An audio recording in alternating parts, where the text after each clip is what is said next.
compromise back and forth, and each side has a good understanding of what the end result is supposed to be. And only then, when you actually get back something, either from your own in-house development team or an outsourced vendor, do you have any hope that it's going to be something like what the original idea was, and of good usability and good design quality.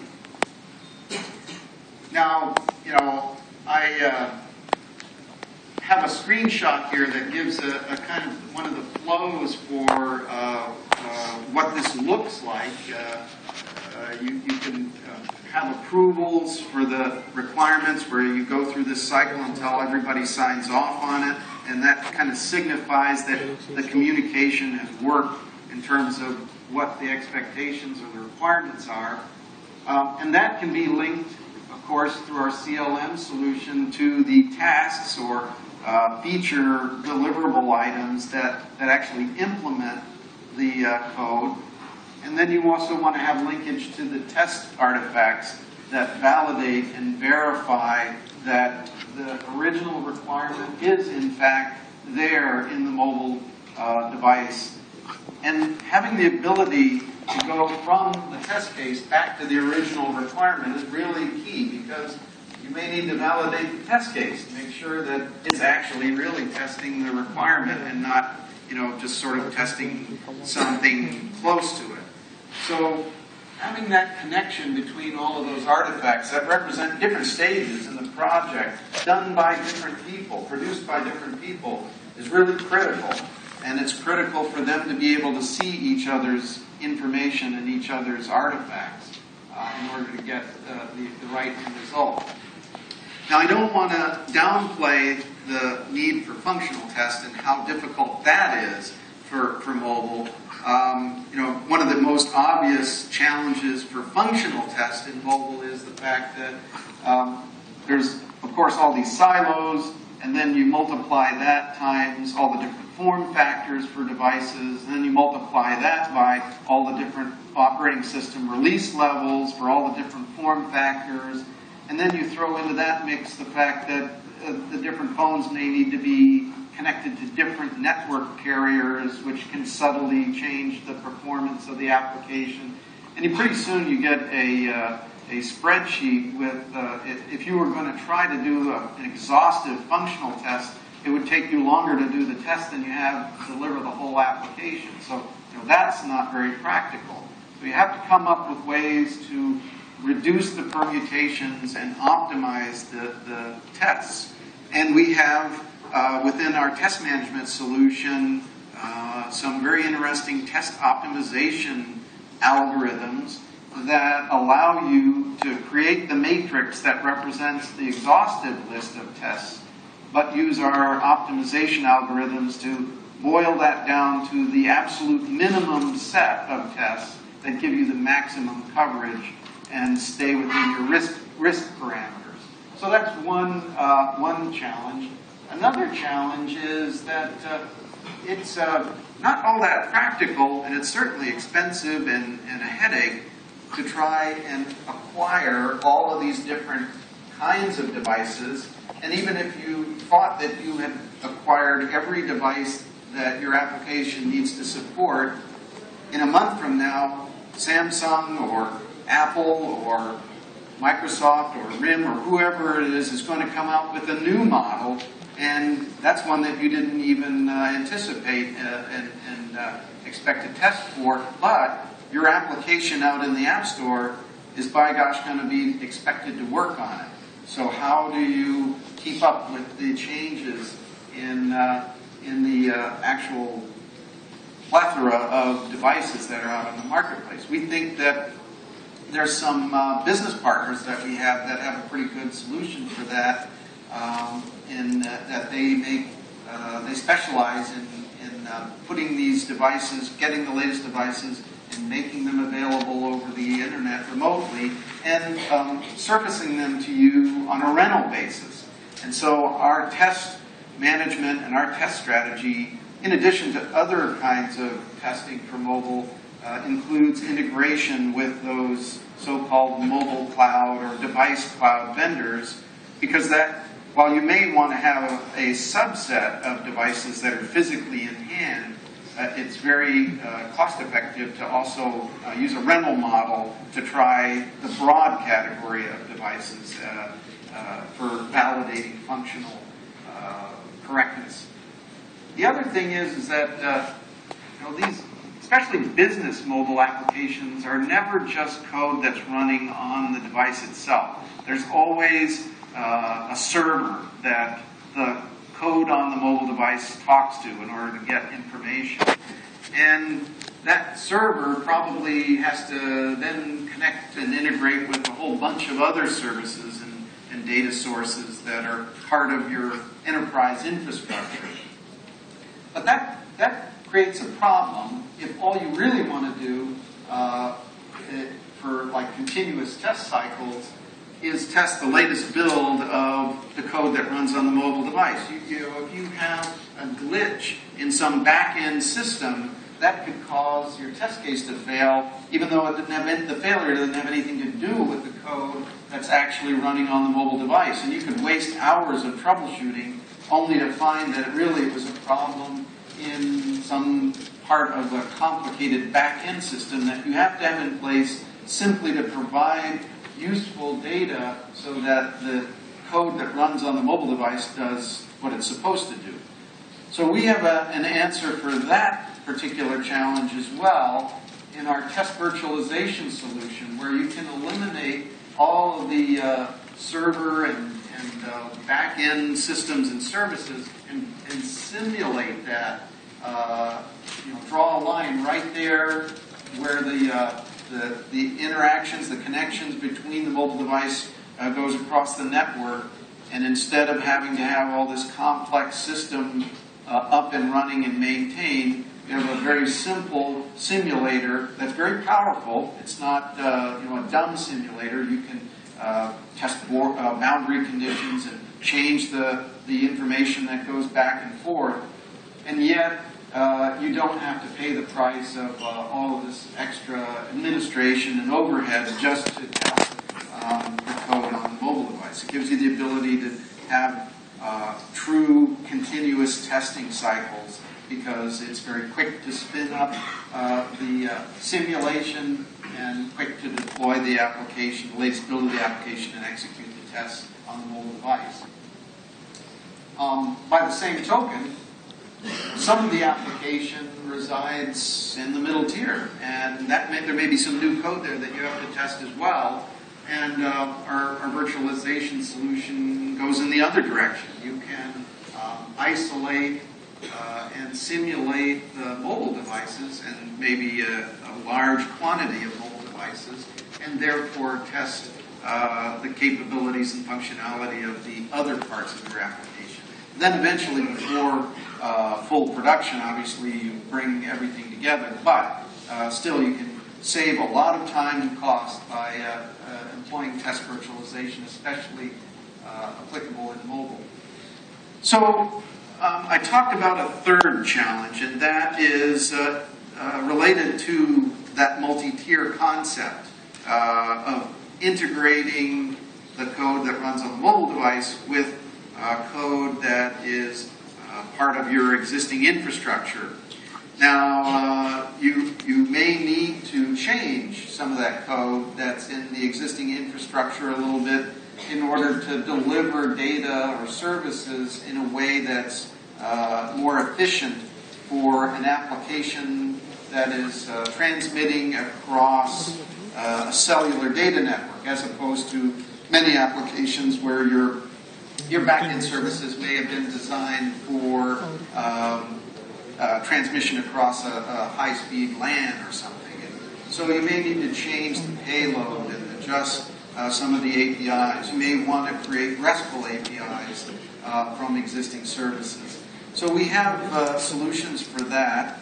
And the other aspect is just connecting the code on the mobile device in a scalable way, because you may have hundreds of thousands or millions of these devices all attempting to access those services. So you have to have some kind of traffic control built in for scalability and performance. And then there's likely to be a whole set of skills or different people with different skills involved in these different tiers, and you need a way to bring them all together in a common development environment. So, as far as connecting with the existing services, our Worklight solution comes with a couple of pre-built adapter types where you can just generate the code. For instance, if the data source that you're trying to access from the mobile device is a SQL stored procedure, we have tooling that can generate out a so-called adapter. An adapter is something that runs in this middle tier right here and bridges between a RESTful interaction from the mobile clients to that adapter, and then between the adapter and, for instance, the SQL stored procedure or prepared statement or a RESTful web service. There's a number of built-in adapter types that you get with the mobile application development platform. But in addition, there's all kinds of other more complicated protocols and enterprise services like SAP, your CRM, Oracle, and a variety of other enterprise applications and systems that you may want to connect to. And we have for that a built-in so-called cast iron adapter for mobile applications. And that provides access to all of the different kinds of enterprise systems that cast iron connects with. There's over 200 of those. So, and the way that you create these cast iron adapters is like no programming. It's specification based. So this provides a very good, cost-effective, and scalable way of connecting the code on your mobile device to all of your back-end enterprise systems. As far as bringing together the skill sets that you have in your development organization between mobile and middle tier and maybe even mainframe development, in Rational what we've done is actually added the Worklight Studio mobile development Eclipse-based interfaces to all of our other IDEs that we sell. So RAD, RDZ, Rational Business Developer, even RSA includes will include Worklight. And what that allows you to do is have one integrated development environment for the same project across all of your skill sets. So we've gotten a lot of positive feedback from that feature as well. Okay, so the fourth challenge, accelerated time to market. As I mentioned, typical expectations are something in the order of a few months from inception to delivery of these mobile apps. And once the applications are out in the App Store, there's good reasons for updating them on a very, very frequent basis. Not only does it allow you to iteratively enhance and improve the quality of the application, but it also keeps the application first in front of all of your end users, because they get that badge on the app on their phone that says, "Oh, there's an update in the store for this application. Oh yeah, let me go and get that update, see what's new, see what the ratings are." And this is an actual marketing technique where we know some clients that insist on a 2 or 3 week update cycle simply to make sure that the end users remember that the application is on their phone to use it and interact with it. So it's quite an accelerated pace, and the key to meeting that accelerated pace is integrating all of the people and the tools that you are using in as close an integration as possible. So the velocity of your development team is directly based on how well integrated the tools are that they're all using to do their various parts and requirements, elaboration, design, coding, testing, even security testing, all of these elements that go into the development cycle. The tighter the integration, the better linked the data that each of the tools is producing, the better the collaboration features or technology between the people that are part of the development team, the better able you're going to be able to deliver in that kind of time frame. And we've seen this occur in some instances where people have successfully been able to deliver software in that kind of couple of month time frame, but still have it be an enterprise class kind of quality deliverable. One of the areas, so there's a couple of particularly difficult speed bumps in the application development cycle. One of them I talked about before, and that's at the early stage of the project where communication of the exact requirements and specification becomes so critical. Because if you get that wrong, then the whole rest of the cycle is off. And the confusion that gets generated trying to correct your team members' understanding of what they're supposed to be delivering can just destroy a project development cycle. So we talked about that. But another gap that's a significant speed bump is near the end when you're going into the various pipeline stages of deployment of the mobile application, and you need to crank out frequent builds, continuous integration kinds of builds, and then you have to test. And if you can't automate the process of deploying the mobile application and all of its constituent parts, and automate the process of running the regression tests against that deployed mobile app, then you will have a roadblock or a bottleneck where you're producing more builds than you can actually process. So this is where our whole focus recently on DevOps comes into play, and we have some capabilities, and we're delivering more capabilities in the area of what we call continuous delivery, or an automated process that goes from code change all the way through deployment and test. So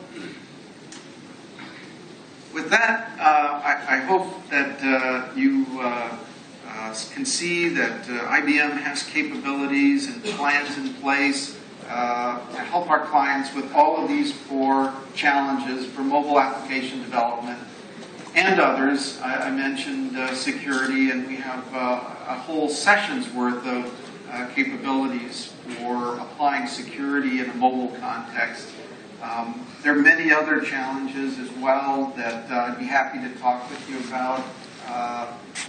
But I wanted to go over these 4 because they're very common, and I think they give a good flavor for our build and connect solution within IBM, which again is part of a broader strategy by IBM for build and connect, manage and secure, and then extend and transform your mobile applications. So with that, I guess there might be, is there a couple of minutes left for questions at all? A couple of minutes for questions? Yeah, I'll take a question or 2.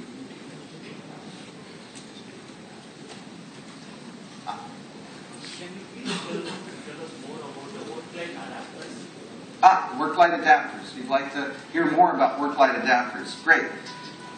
So the idea is that the protocol, the interaction between the code on the mobile device and the first layer of the server middleware that it talks to should be a RESTful HTTP kind of a protocol. That's a pretty well accepted solution for mobile applications, whether you use our adapters or not. The question is, how can you quickly generate or create the interface that supplies a RESTful payload down to the code that's running on the mobile device, especially if the original source of the data isn't a JSON-based RESTful interface.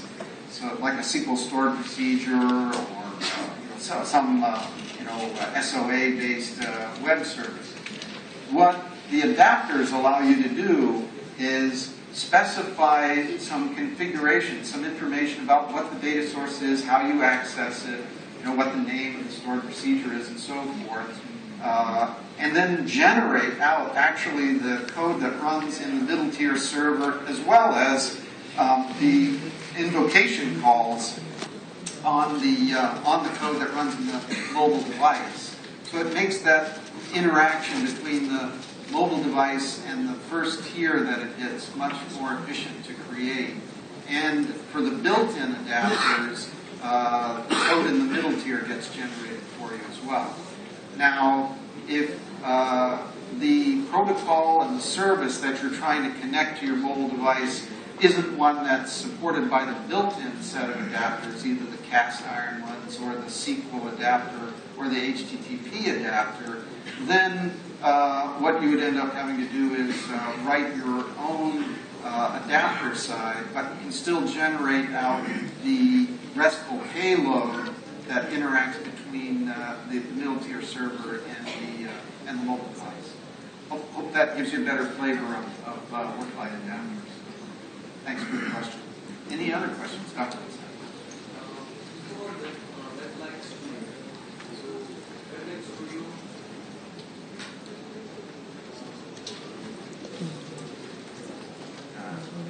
So it's a question about Worklight Studio. Yeah. So I didn't answer basically what Okay. What is it exactly? Yeah. What exactly is Worklight Studio? Is essentially the question. So first and foremost, it's a set of Eclipse plugins. So it is itself. You could, if you combine those plugins with the base Eclipse open source environment, you have essentially a mobile code construction IDE at that point.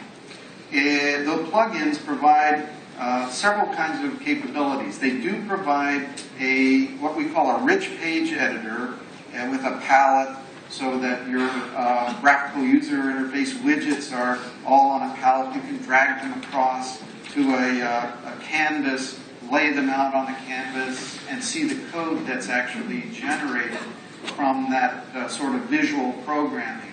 And then you can go into the source code and tweak that and see the results in the preview. There's also something in the Worklight Studio that we call our preview simulators. Now, they're not an emulator, which is a rather heavyweight program that runs on your workstation and actually emulates the real mobile operating system. These simulators are much faster to change code and see what your mobile user interface is going to look like on different phone form factors. And you can rotate the phone, so to speak, in the simulator and see how the interface adjusts to that. You can enter in, for instance, GPS coordinates or other kinds of data that would normally come from the phone. You can enter that into the simulator and see the behavioral change that input produces.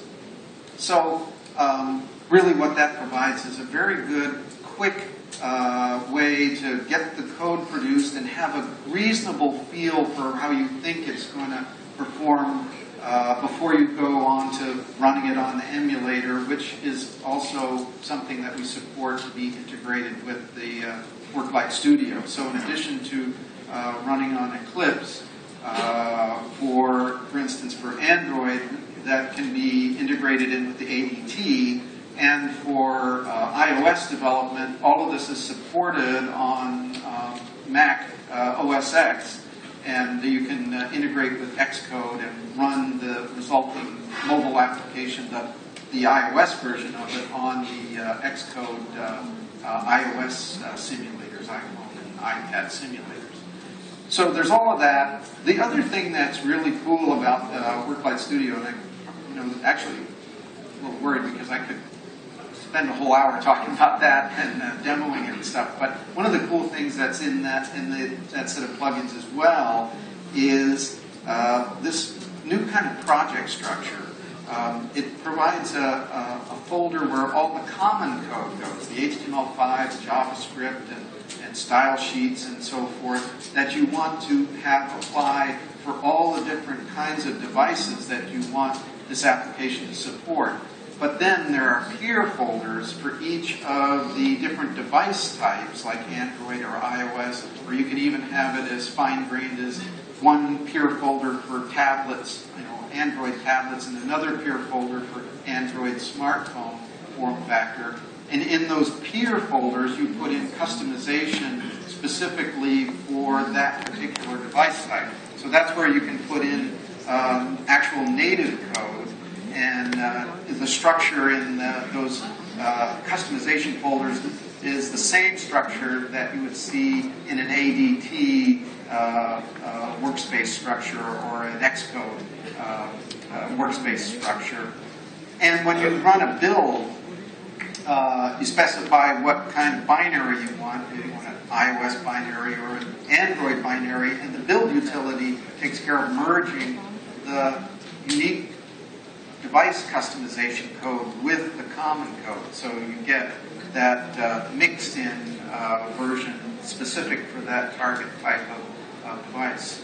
That's what allows you to reuse a lot of that common code and still get specific native customizations or device-specific customizations. So that's just a couple of the features that are in WorkLight Studio. But it's all focused on the code construction and supporting the APIs and the programming model that's surfaced as part of the rest of WorkLight, the runtime code that comes with WorkLight. Thank you so much.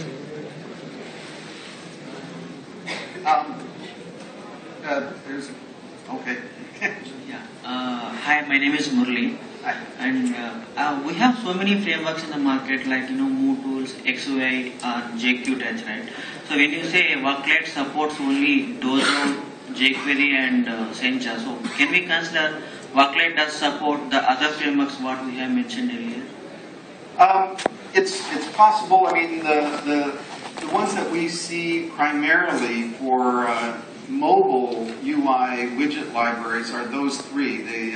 If you go and there's a website, I forget the name of it, that you can go to, and it actually has crawled all of the different applications and websites, and it tells you like how many are using jQuery, how many are using Sencha, how many are using Dojo, and so forth and so on. And those three make up the top ones. Now, in the future, might we add another support for another graphical user interface widget library? Yeah, sure. If market demand shows that it's popular and we get enough of that kind of feature enhancement input, definitely it would be something that we could consider. It's just that in the initial stage, we thought those three covered the vast majority of what we see in the market for mobile development.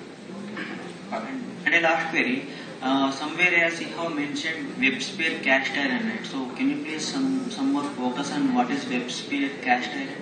Cast iron? Yeah, so WebSphere cast iron is an integration technology. It's not uniquely oriented to mobile, but it becomes very valuable in the mobile context when combined with the WorkLight adapter for cast iron.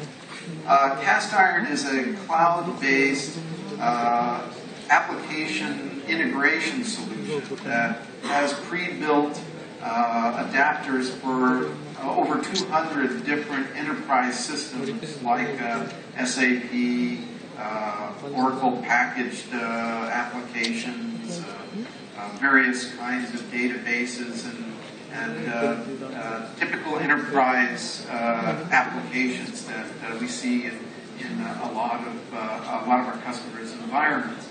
And so Cast iron originally was used as part of the WebSphere web application implementation solutions, where you might be building a web application that needs to pull in some information or interact with one of your enterprise systems, and you want a way to implement that very quickly without having to write the code yourself.